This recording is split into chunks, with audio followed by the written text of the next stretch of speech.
Buenas tardes, nos encontramos en su programa favorito, El Búho Empresarial. Transmitiendo desde Querétaro, los saluda Adrián Gutiérrez. Comenzamos con la sección ¿Sabes o no sabes? Vamos contigo, Camila. Te escuchamos, Perla. Soy Camila Martínez. ¡Comencemos!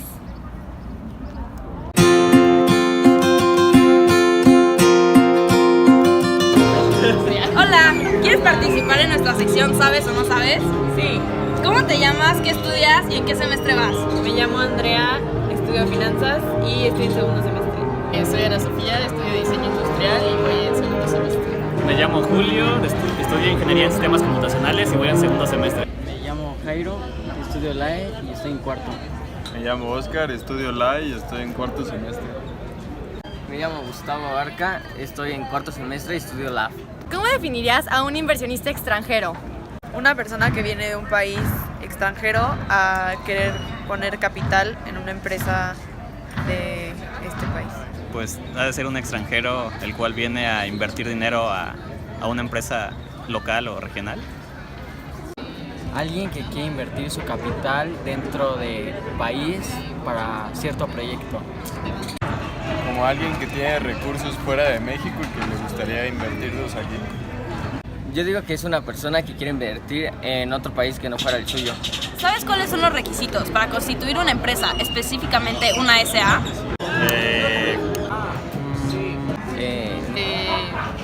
Pues presentar las identificaciones de las personas que quieren construir la sociedad, tener una razón social, registrarse.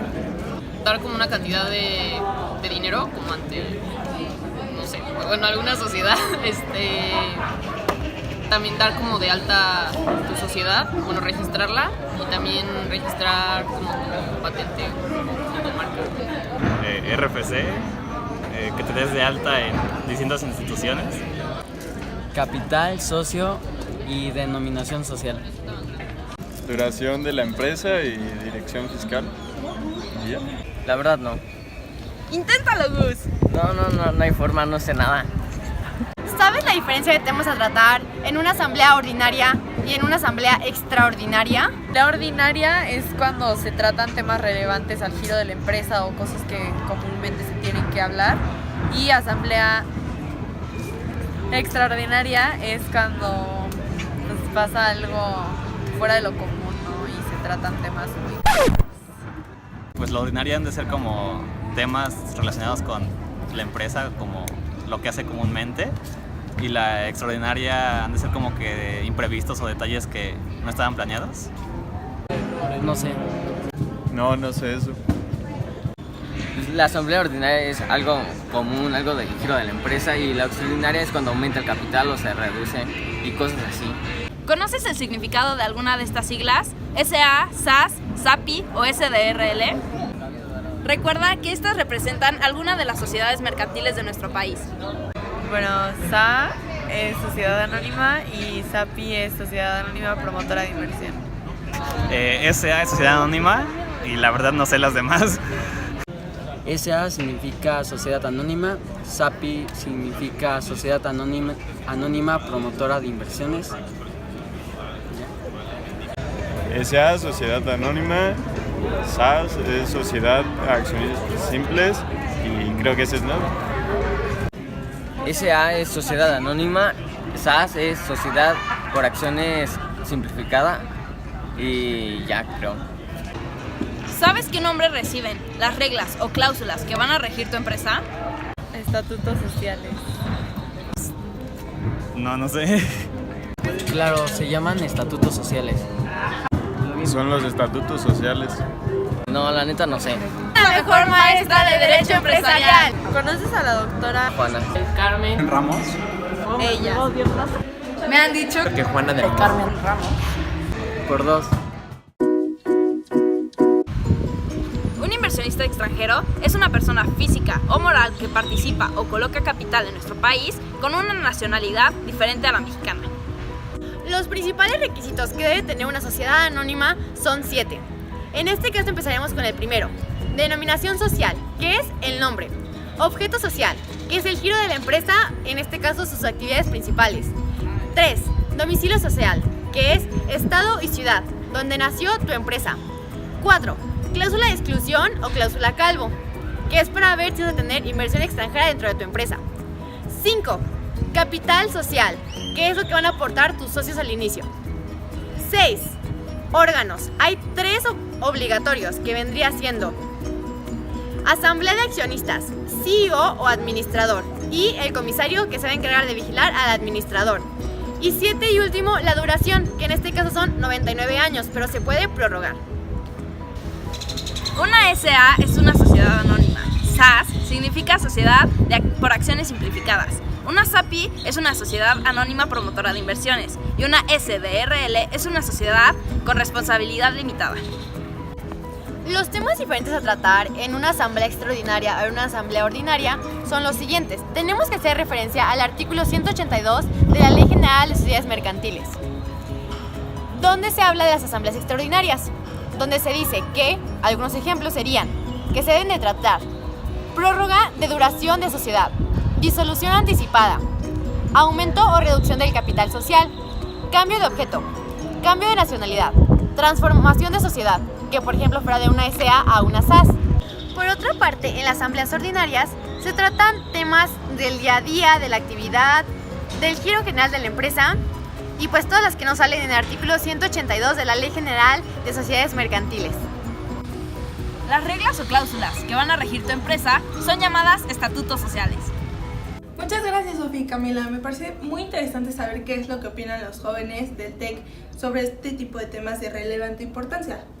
Ahora, con ustedes, les traemos nuestra segunda sección, que es Café con el experto. Este día de hoy le tenemos no solo un invitado, sino 2. El primero de ellas es una licenciada, la licenciada Claudia Martínez, que acaba de graduarse de la carrera de Derecho en la Anáhuac.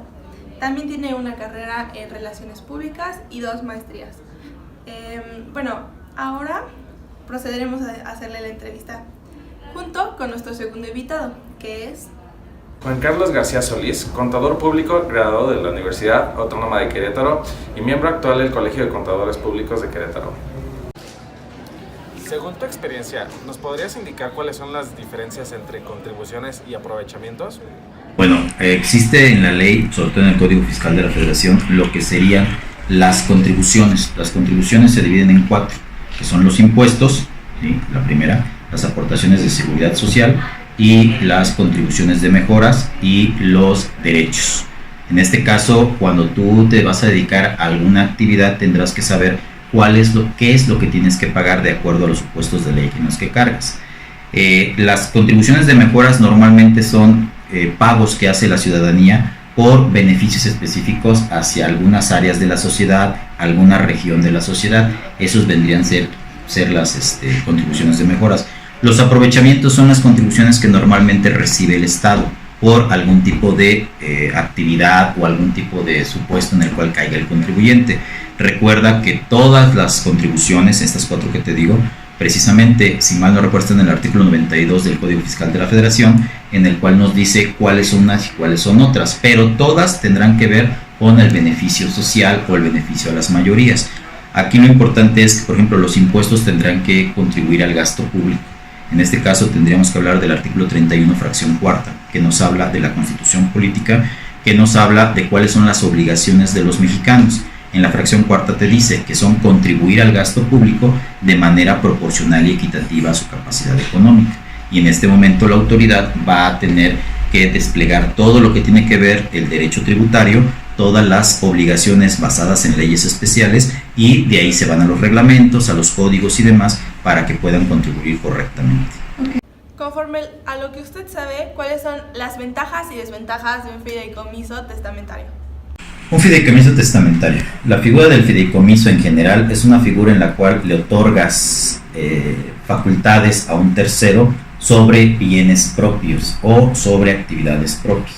Entonces muchas veces los fideicomisos son utilizados de manera correcta porque su actividad es muy importante, pero también se utiliza para encubrir situaciones no favorables e incluso hasta no legales.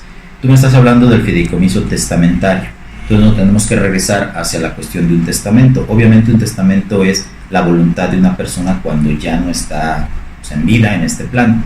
Y muchas veces el hecho de que yo deje mi testamento, yo tengo el derecho de dejarle mis propiedades a quien yo quiera, a quien yo tenga la intención de que esa persona después sea el propietario de mis bienes.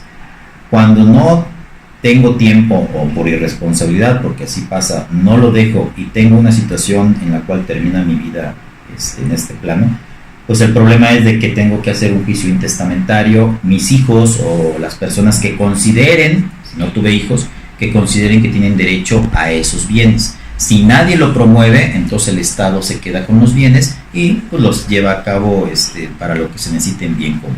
Me regreso. Si yo como persona física, quiero dejar un testamento, yo tengo en un momento dado la facultad de decir a quién le toca y a quién no le toca y qué le toca y todo eso.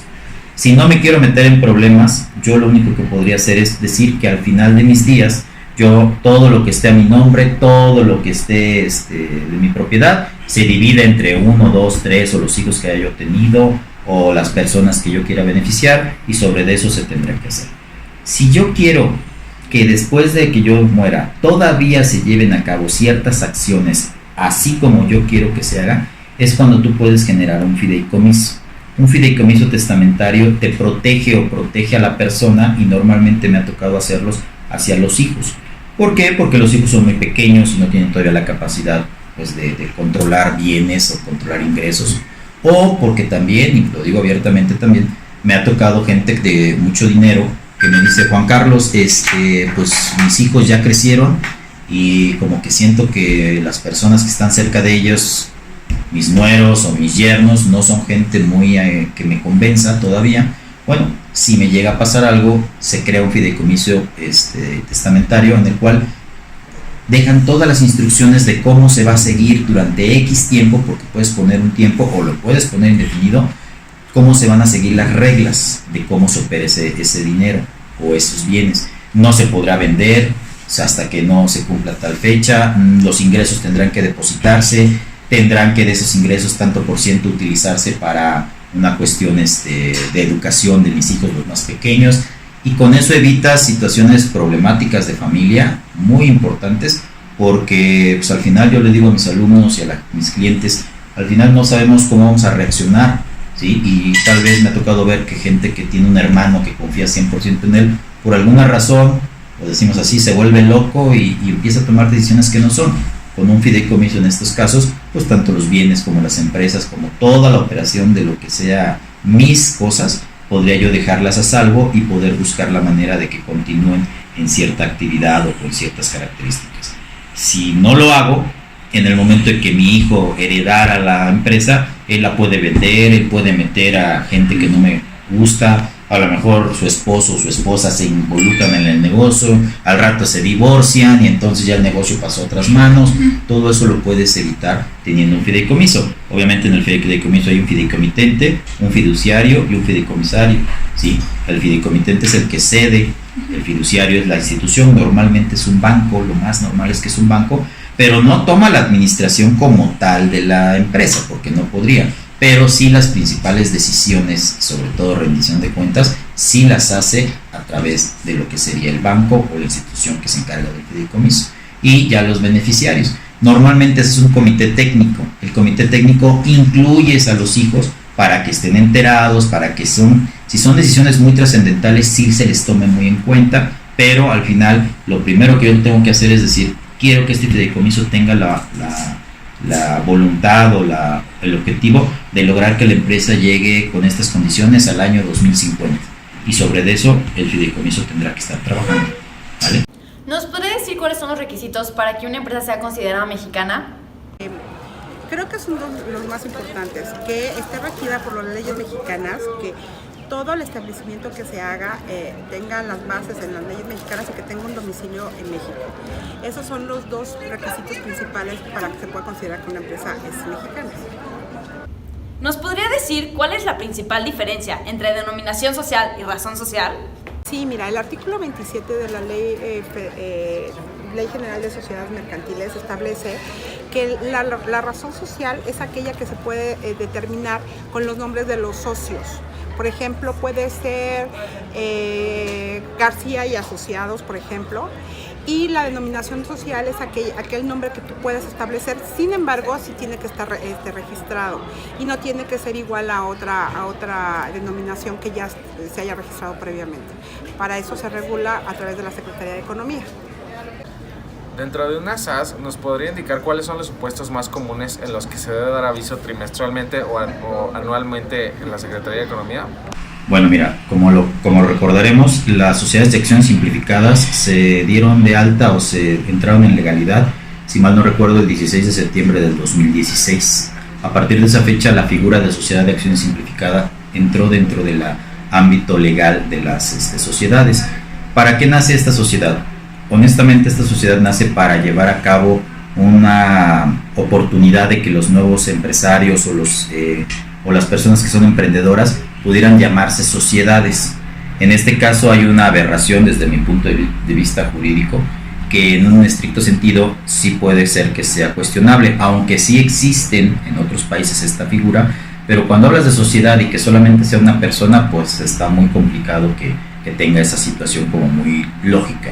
Pero bueno, hablando de esto, las sociedades de acción simplificada se constituyen con una sola persona. ¿Cuál es el beneficio de estas sociedades? Que en un momento dado no son tan caras, porque el hecho de que no interviene, por ejemplo, el notario, y en este caso pues el contribuyente o la persona que va a dar de alta esta empresa lo hace nada más por vía internet a través de la página de la Secretaría de Economía. ¿Cuáles son las modificaciones más importantes? Bueno, pues sobre todo el domicilio, porque obviamente cualquier sociedad tienes que saber dónde está ubicado, ¿sí? A lo mejor el objeto social te dice a qué se va a dedicar la empresa. Y ese objeto social es tan importante porque con ese objeto social vas a tener que dar de alta en Hacienda tu empresa y de esa manera vas a saber qué impuestos estás obligado a tributar, ¿sí? Si vas a tener trabajadores, si vas a tener algún otro tipo de actividad que sea complementaria de lo que sería esta sociedad. Honestamente, y lo digo así desde el punto de vista personal y profesional, estas sociedades no son tan bien vistas en el ámbito empresarial a grandes niveles, porque honestamente preferible mejor darte de alta como persona física con actividad empresarial, incluso como RIF, régimen de incorporación fiscal, que también tiene sus detalles. Pero lo que intentó el gobierno anterior fue que las personas pudieran llamarse sociedad siendo una sola persona y que tuvieran ciertos beneficios. Por ejemplo, no puedes tener ingresos al año superiores a 5 millones de pesos, esa es una limitante. Y sin deducciones ni nada, simplemente no podrías tener ingresos o facturar arriba de 5 millones. Bueno, pues es para los pequeños o las empresas más pequeñas. Yo honestamente lo digo, perdón la expresión, sí, pero nacieron apestadas, así le llamamos en jurídico. ¿Por qué? Porque muchas veces las grandes empresas transnacionales o las empresas importantes, cuando ves que eres una SAS, como que no le tienen toda confianza, ni creo que le lleguen a tener. Es mejor ser actividad empresarial, persona física, o en un momento dado, bueno, si pudieses dar tus servicios como honorarios, como prestación de independiente, a lo mejor te verían mucho mejor las empresas que te quieran contratar. Esa es una óptica mía. En la Secretaría de Economía tendrás que ingresar mucha información, sobre todo en cuestiones de, te decía yo, el objeto social, si a lo mejor en su momento puedes meter más socios, porque lo que te dice es, la limitante es que con uno, pero puedes ser más, a lo mejor algún otro socio que pudiera entrar, etc. Sin embargo, reitero, un poquito no es todavía muy conocida y a lo mejor hasta no tan bien vista la sociedad de acción simplificada. ¿Cuál es la diferencia entre SAPI y SAS? La diferencia principal es la regulación de ambas. Una está regulada por la Ley General de Sociedades Mercantiles y la otra está regulada por la Ley de Mercados y Valores. La SAPI, que es una sociedad anónima de promotora de inversión, está regulada por la Ley de Mercado de Valores y la SA está regulada por la Ley General de Sociedades Mercantiles. Ahora, es importante que para hacer una SAPI necesitas tener las características de una SA. Entonces, esto es como una derivación de una sociedad anónima. ¿Por qué? Porque todo lo que es estatutos, ingresos, tiene que ser. La diferencia también que te permite la Ley General, la Ley de Mercado de Valores, es que la SAPI puedes también estar incorporadas personas morales. En cambio, en una SA solamente son personas que se unen, personas físicas que van a crear una personalidad moral para la configuración de una empresa. Bueno, ahora le traemos una pregunta más práctica, ¿no? La cosa es que tenemos 3 socios en una empresa y se quiere agregar a un cuarto socio. Ese cuarto socio tendría menos acciones que el resto de los 3 y desearían el resto de los 3 que no tuviera derecho a voto y nos gustaría saber si es posible o no. Bueno, mira, el detalle aquí es que siempre que existe una emisión de acciones en las empresas, tendría que haber, primero que nada, saber cuáles son los derechos y obligaciones al emitir esas acciones. En principio, las acciones con derecho a voto son generalmente las acciones que te dan propiedad dentro de la empresa. Entonces, tú cuando compras unas acciones y te dicen que tienen acciones tipo A o tipo B, muchas veces las identifican de esa manera, te dicen si tienes derecho a la propiedad de la empresa o solamente te dan derecho a las ganancias que genera la empresa, ¿sí? Entonces, de ahí derivaría muchas veces que pudiera decirse que tienes derecho a voz y voto o solamente a voz, en el caso de las acciones que solamente te dan beneficios sobre las acciones de la empresa. Entonces, sí tendrías que saber muy claramente cuál es la emisión de acciones. Por otro lado, el hecho de que sea un accionista mayoritario o minoritario, por supuesto que sí tiene que tener oportunidad de hablar en la asamblea, porque la asamblea es el órgano máximo que tiene una sociedad. Y en este caso, si tiene derecho a voz y voto, él tendrá que ser convocado a todo tipo de asambleas que existan. A lo mejor, si hubiese en el acta constitutiva o en los estatutos, que solamente cuando se vayan a hacer algún tipo de modificaciones importantes a la empresa, tuviesen que estar presentes solamente los que tienen derecho a voz y voto y que forman parte del capital inicial de la empresa, en ese momento quedarían fuera los otros accionistas de poder tomar decisiones.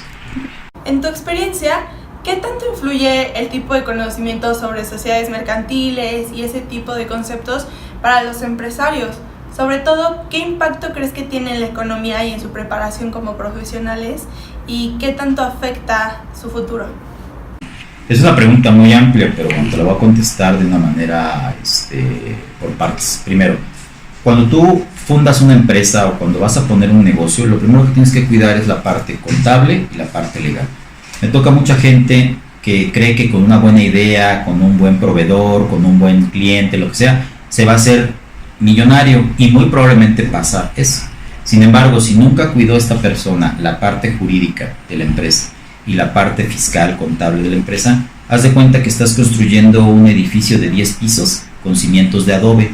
En cualquier problema que tenga la empresa fuerte, se va a venir abajo, y entonces van a venir el dolor de cabeza y sobre todo las malas experiencias de haber abierto un negocio así. Ahora bien, en una persona moral, estás hablando de derecho societario, en una persona moral existe algo que se llama acta constitutiva. El acta constitutiva le da personalidad jurídica a la empresa. O sea, lo primero que yo le digo a mis clientes es, usted, si bien es dueño de la empresa y por supuesto puede tomar decisiones, para el fisco y para las leyes la persona moral es otro ente económico. Entonces, empiece por saber separar lo que es la empresa de lo que es usted. Y lo digo porque quieren pagar hasta las colegiaturas del kinder con dinero de la empresa, y eso no es posible porque la ley te dice que todo gasto para que sea deducible tiene que ser estrictamente indispensable y que tiene que ver un kinder con el giro del negocio. Pero el dueño no lo entiende, el dueño dice es mi lana, es mi dinero y yo voy a pagar. No, lo que tendría que hacer es, y lo pongo así, es un retiro, ¿sí?, de una chequera de la empresa a su nombre, lo registraríamos como un préstamo, y con eso que pague la colegiatura del muchacho, pero pues ya que la pague desde su estado de cuenta o incluso en efectivo si es su bien. Entonces, aquí lo importante es que se entiende eso. El acta constitutiva le da la personalidad jurídica. Las empresas no se mueven ni hablan, entonces necesitan a un representante legal, que ese le da la capacidad jurídica, ¿sí? Una cosa es la personalidad y otra es la capacidad jurídica. La capacidad jurídica te dice que es la persona que va a poder hacer todos los trámites a nombre de la empresa.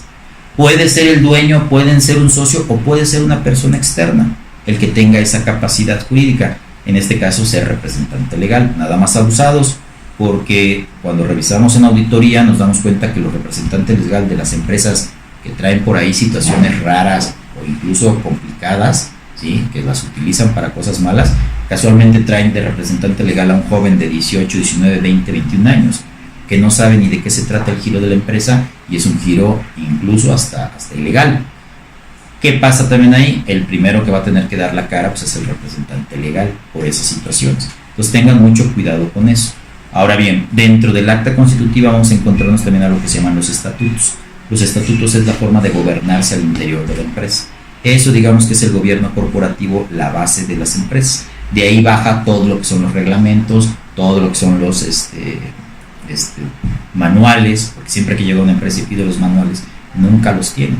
Los manuales te dan la certeza de que los trabajadores saben hacer o comportarse de cierta manera. Los reglamentos, sabes tú que un trabajador entendió lo que le tocaba hacer, cómo le tocaba hacer, cuándo le tocaba hacerlo.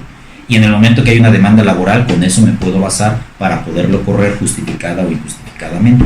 Pero si yo no hago los procedimientos, lo más probable es que me gane la demanda. ¿Por qué? Porque no tengo toda la base legal correspondiente a qué es el procedimiento. Y mucha gente te dice, oye, es que la Ley Federal del Trabajo siempre defiende al trabajador. Eso no es verdad.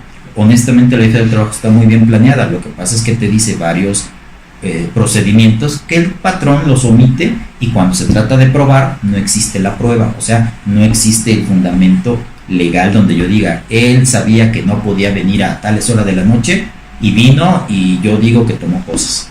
Bueno, pues lo primero que dice, a ver, ¿dónde dice que el reglamento que no puede venir? No hay reglamento, pues se cae la prueba. Es un ejemplo así muy general. Entonces, una persona que quiera abrir un negocio tiene que estudiar, al menos, y sé que no se va a poner a estudiar una carrera, pero sí tiene que estudiar al menos la parte legal que le corresponde, desde el punto de vista pues, proveedores, contratos, desde el punto de vista laboral, derechos, obligaciones del trabajador, etcétera, ¿sí? Y sobre eso tendrá que planear con un abogado, con un notario, incluso es muy importante la opinión del notario, todo lo que tiene que ver con esto que llamamos el gobierno corporativo. Si después de esto, ¿sí?, el dueño sigue los pasos y cumple con todo esto, se llama ambiente de control. Cuando tú como dueño eres el primero que cumples con lo que dicen tus estatutos, las demás personas que están alrededor, incluyendo los obreros, trabajadores de alto o bajo rango, van a entender cuál es esa sinergia. Si tú eres el primero que no haces asambleas, porque la Ley General de Sociedades Mercantiles dice que deben hacer una asamblea por lo menos una vez al año, y tú le preguntas al cliente, oiga, ¿y la asamblea anual? ¿Y por qué? Dice, si es mi esposa, nada más la socia. Volvamos a lo mismo de pensar que una cosa es la familia y otra cosa. ¿Sabe qué? La ley no distingue. La ley ve dos socios y la ley dice que uno de los socios tuvo que haberle presentado información en una asamblea al otro socio. Y nunca la hacen. Cuando vienen los problemas, me ha tocado incluso divorcios, desafortunadamente hay que decirlo, pues a la hora de querer separar la empresa, pues partes iguales y todo, pues termina habiendo problema porque nunca hubo. Y claro que se puede solventar, claro que se puede reparar los problemas, pero todo va a tener un costo mucho más caro. Entonces, en lo particular, yo como contador, por eso estudié abogado, porque me di cuenta que en mi carrera es hermosa, la de contabilidad, y ahora de abogado me doy cuenta que pues hay más oportunidad porque la gente hace las cosas así nomás y luego se preocupa por lo legal. Y cuando están bien complicados, incluso hasta entrampados, pues ahí vienen a preguntar qué pueden hacer. Y claro, que se les ayuda, todo tiene solución en esta vida excepto la muerte, pero pues va a costar. Y en ese sentido, pues desde el principio tendrían que ver que no les cueste por omisiones. ¿Vale? Muchas gracias a nuestros entrevistados. Ahora vamos a la última sección del día. Bienvenidos a nuestra sección, La Llamada del Saber, donde cada semana escogemos un caso de nuestros espectadores y llamamos a nuestras autoridades. El día de hoy, el caso que vamos a tratar es que una persona siendo venezolana dio de alta su empresa, pero cambió su segunda nacionalidad, que es suizo. Entonces la pregunta aquí es, ¿debe dar aviso a la Secretaría de Economía que hizo el cambio de nacionalidad, pues afecta de alguna manera a su empresa o no? Para esto llamaremos a nuestra Secretaría de Economía y pues esperemos que contesten. Está usted llamando al Centro de Contacto Ciudadano de la Secretaría de Economía.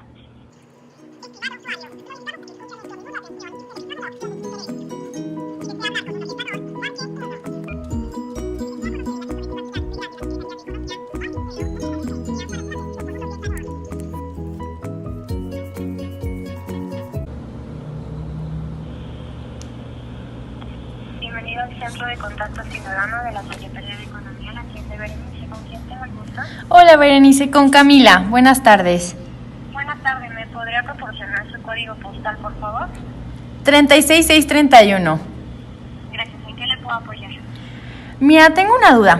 Tengo un cliente que cambió de nacionalidad, pero a la hora de registrarse se había registrado con, tú ponle, tenía nacionalidad venezolana, pero ahorita se acaba de cambiar a su nacionalidad de Suiza.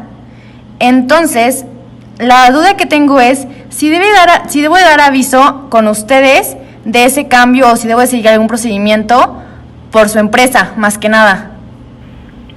Mire, le voy a proporcionar el punto de contacto del área del Registro Nacional de Inversiones Extranjeras para el caso del aviso de actualización trimestral, que es en donde probablemente puede ser que se tenga que realizar esta modificación. Perfecto, se lo agradecería mucho.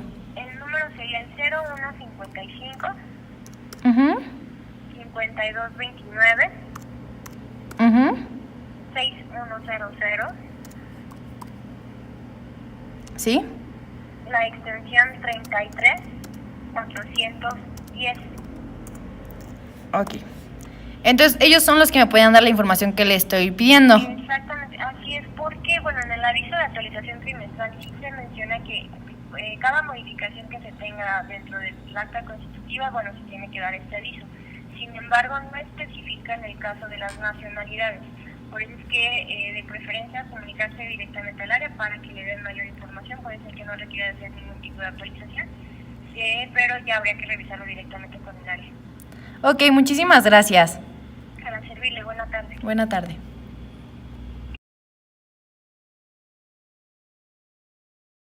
Secretaría de Economía. Si conoce el número de extensión, marque 1 o puede consultar el directorio telefónico de la... Marque el número de la extensión a la cual desea comunicarse.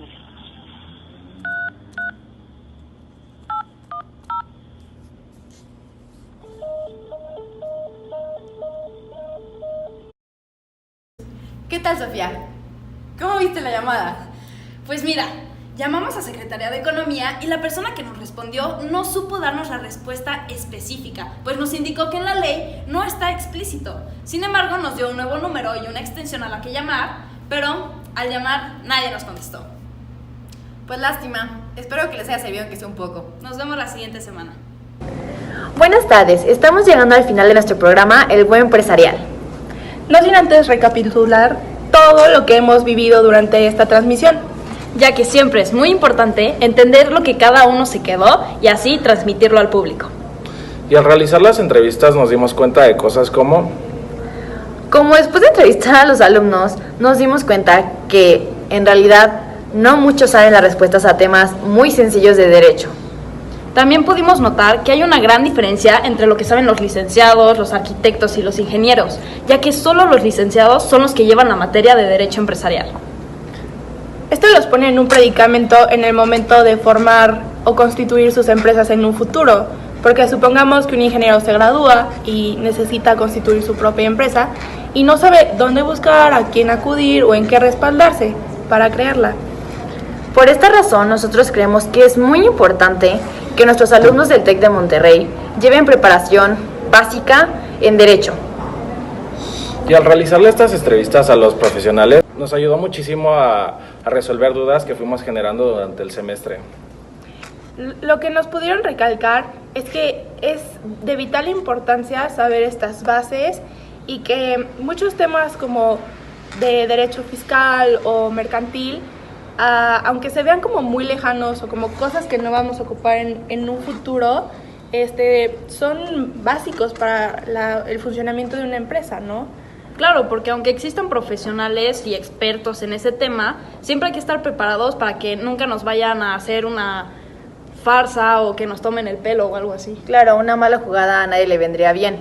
Entonces, conocer estos temas nos da un plus como profesionistas y por eso estamos seguros de que todo lo aprendido hoy les servirá también a todos ustedes. Muchas gracias por escucharnos. ¡Hasta mañana!